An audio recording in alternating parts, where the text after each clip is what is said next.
Ayun mga kalagabong, nandito tayo sa bukid sa Busay, San Jose Romblon. Ayan. Dito kami mag harap-harap magbabanding ng mga kamag-anak ni Mrs. sa kayong mga natin.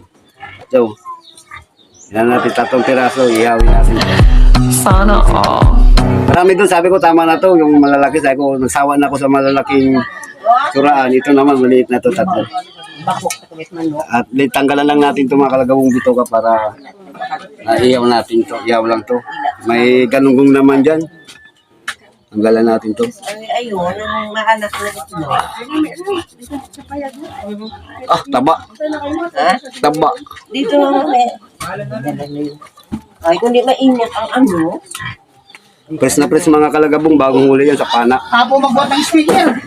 Yung dala nito, ang init-init ng Ako na. kamo. Ano mainom to?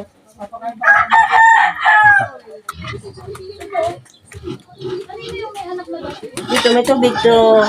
Oh, Ba. dito may tubig.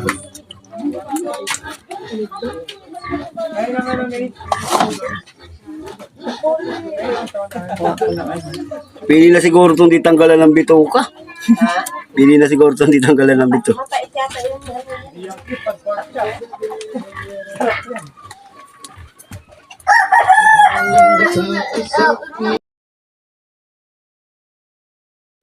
Yung mga kalagabong, naisalang na nga natin itong 3 labahita. Ayan. Pulutan natin ito mamaya. Pulutan namin nila Vincent to. Ayan, mga bata, mga pamangkin ni, ni Mrs. Ayan. Sa kahoy lang namin ni, inihaw para masarap. Ayan. Yun, habang nag-iihaw nga, nagtatagay-tagay na sila. Siyempre, pati ako dyan. Kaso nag-iihaw ako. Ayan, say-say. Ayun. Si Vincent. Oh, ayan. Clear. Si ayan.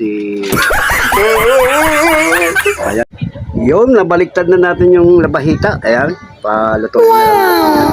Pulutan na. Ayan. Oh, sarap na yan. Wow.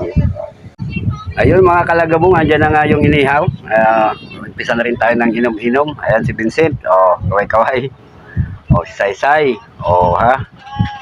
Oh. Tagay-tagay na. Ang tagal ng baso. Bali magtagal sa baso, wag lang sa suso. Ayun mga kalagabong, medyo namumula na kami. Nangingitim sa araw, hindi sa alak. Ayun na, nangingitim na ako. Oh. Mga kalagabong, di ko na narugtungan tong video na to kasi medyo napasarap na yung inom namin. Yan. Bye-bye!